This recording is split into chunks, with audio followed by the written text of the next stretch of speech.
Friends, it looks like World War III may start before November 5th. We got a lot of things happening all around the world. We got a lot of issues popping off in Europe.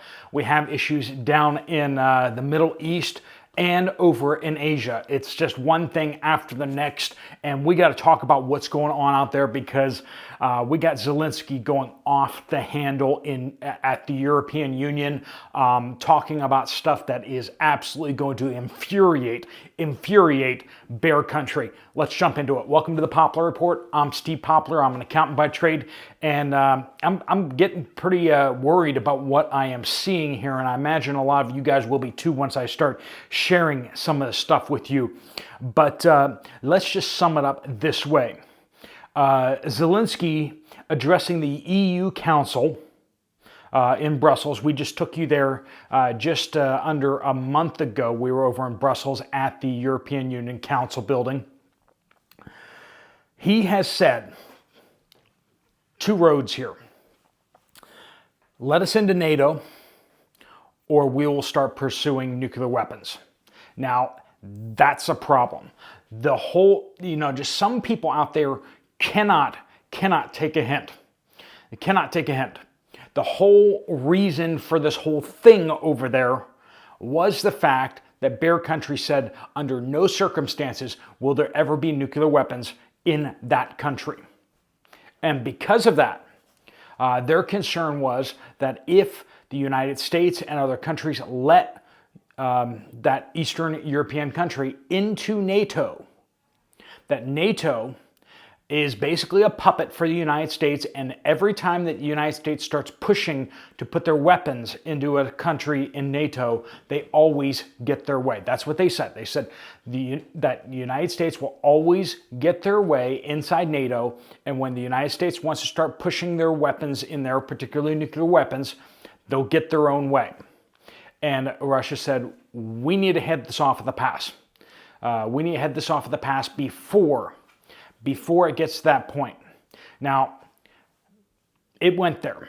It went there, and they have started this whole thing. Whether you agree with it or whether you absolutely disagree with it, you have to look at conflicts from two people's perspectives, right? You don't have to agree with a person to understand why they're doing what they're doing. They could be an insane lunatic, but the simple fact is that whether they're crazy or not doesn't change the fact that they're doing it or not. If you want to understand what's happening, you have to understand the why and their motivation. How determined are they to see this through? And Bear Country clearly is very determined to see us through. So we have the president of that country in Eastern Europe coming to Europe and then saying, basically, your worst fear is what we're demanding right now. We're demanding it to happen right now. Now, that is going to just break some minds over in Bear Country. We got the guy in charge over there, and even his allies are going to be just like, that is not going to happen. That cannot happen. They will go to the mattresses before that happens. And considering the fact of how much they've allocated already to the conflict, there's really only one way that this can go.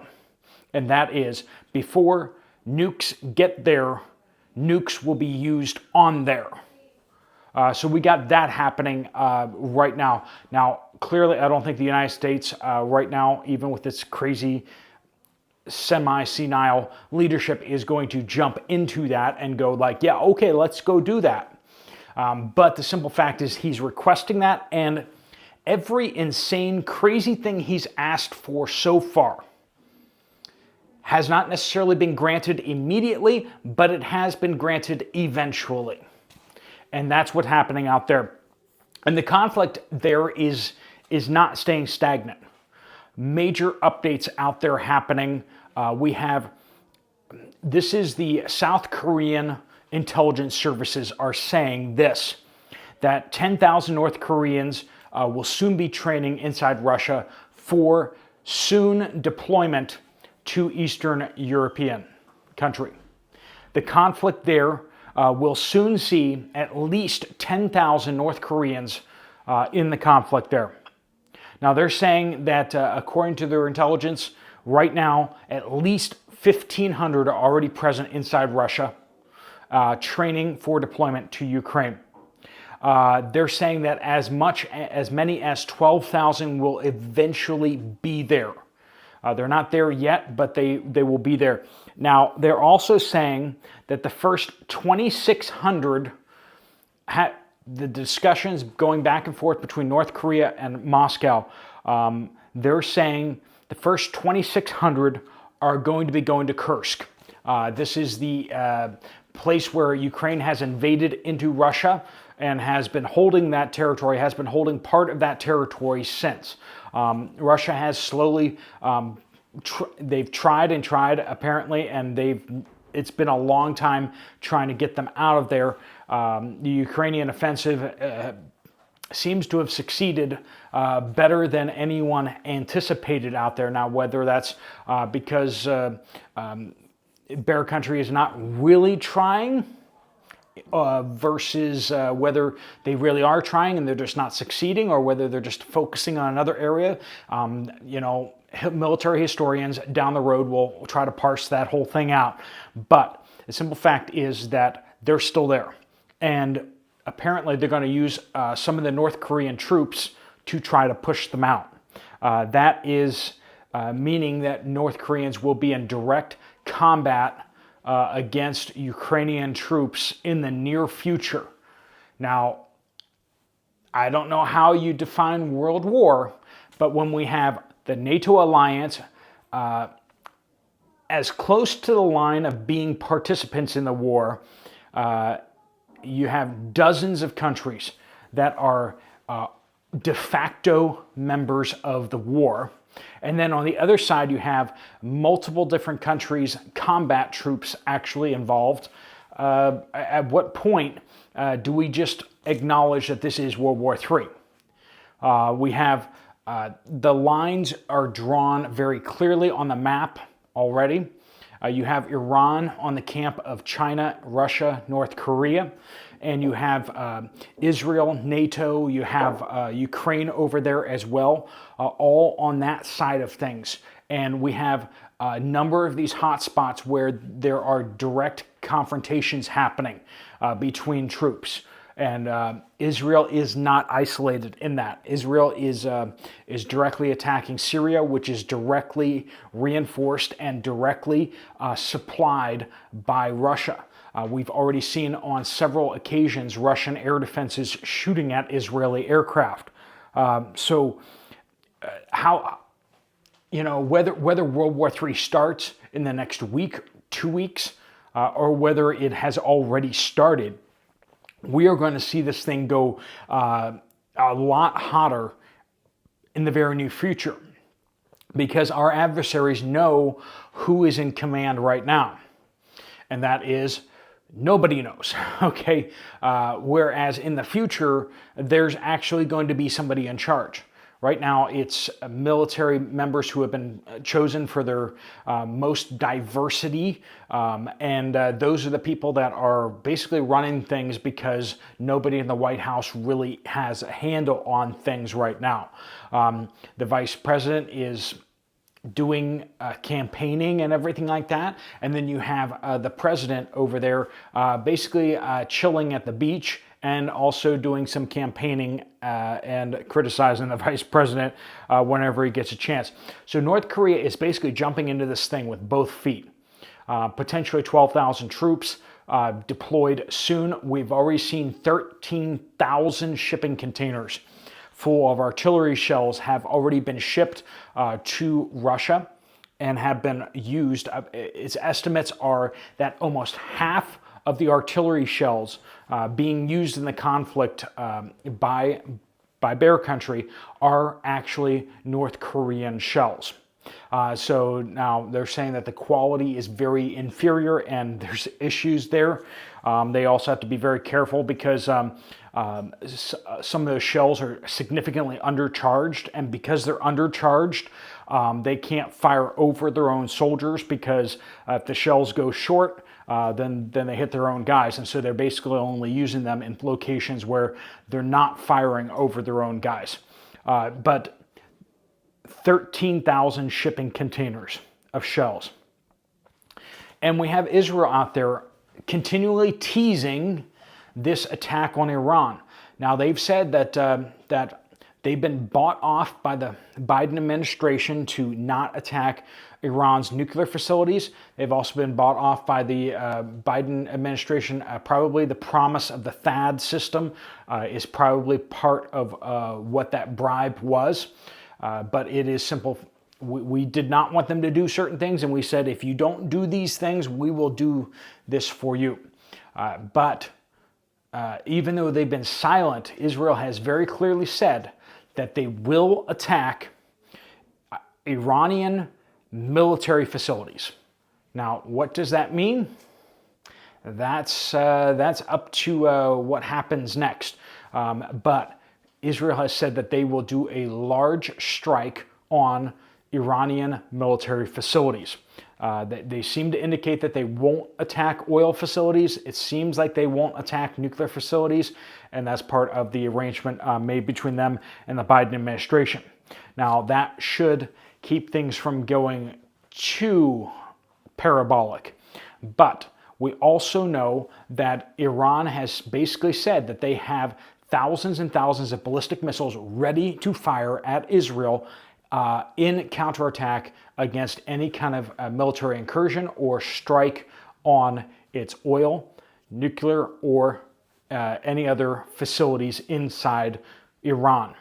So basically, Iran's been sitting there with its hand over the button, and they said that they will basically, depending on the severity of the strikes, will be the severity of their response to Israel. And basically they've said that they will do that almost instantaneously.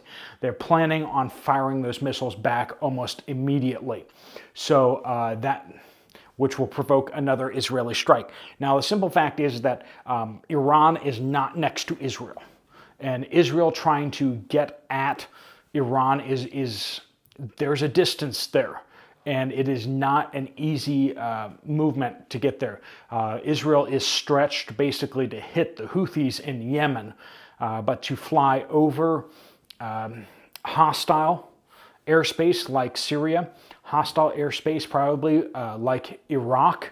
Iraq has said in the past that they would fire at Israeli jets flying over. So how would they do this? They have F-35s, but those F-35s do not have the range to get at Iran. They don't have any bombers that are really capable of that long-range mission.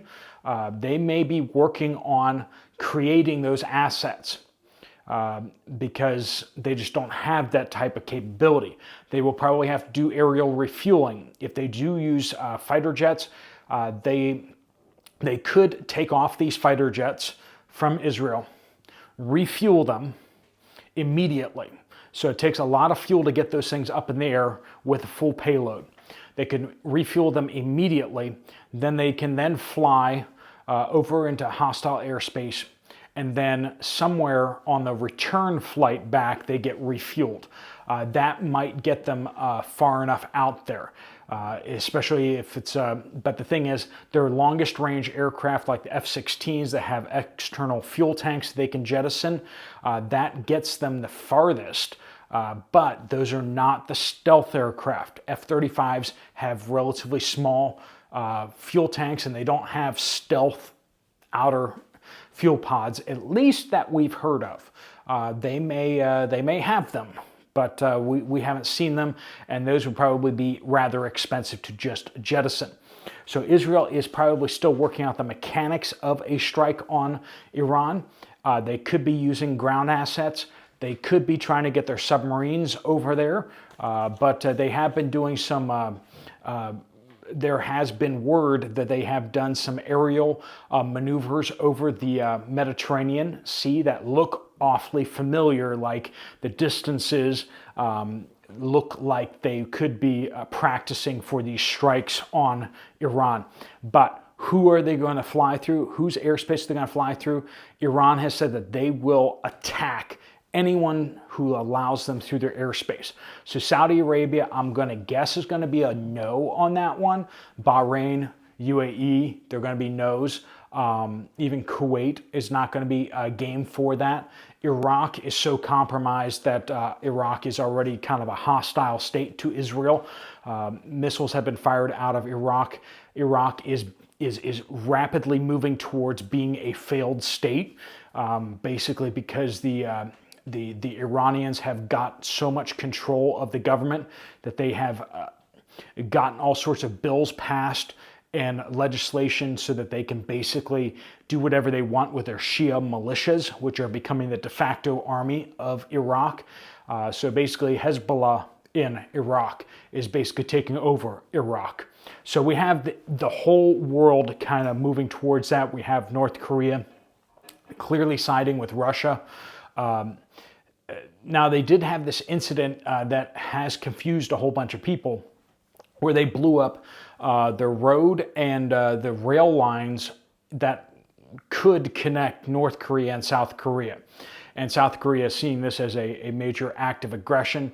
In the past, food for the UN and other aid agencies has gone through that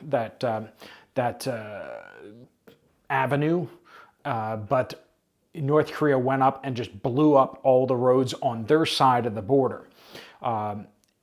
And that is clearly against peace, right? But also against dependency. Basically, I see it as North Korea saying two things. And I don't know if these are correct, but I'm just giving you the gist of it. Is one, it's kind of this, we don't need your help anymore. We were going to get it from Russia now. That's the first one. And then the second thing is those are also avenues for invasion. And I think that North Korea realizes that it's picking its team and it's picking its side. And I think they fear South Korean aggression, American aggression more than ever before. And I think they were blowing up that road and that rail line in order to hinder any kind of invasion into North Korea, which honestly, at this state of things, given the state of North Korean military, probably would not go well for North Korea. If South Korea and the United States decided to move into North Korea, they probably would defeat the North Korean army relatively quickly, but at heavy cost. And of course, that would be extremely expensive to do, and that would be a terribly stupid thing to do on behalf of the United States. But from North Korea's perspective, they have to take this into account. So we got World War III basically breaking out everywhere. And it's just like whether it's going to start in Eastern Europe, down in the Middle East, or whether it's going to start over in Asia is anybody's guess. Of course, we haven't even talked about what China is doing to Taiwan, basically practicing their blockade. And I really think that probably what will happen is we will see a lot of these events all pop off very simultaneously in order to generate the mass confusion, the chaos, to make it very difficult for the United States to respond to all locations all at once. That's the layup that we're getting. That's the what we're seeing intel-wise out there. And it's very, very concerning. All right, friends, thanks so much for joining with us. We'll keep you up to date as best we can on what's going on. If you want to check out another video from this channel, there's one right up there. I'll see you over there, or I'll see you guys later. Steve Poplar of the Poplar Report out.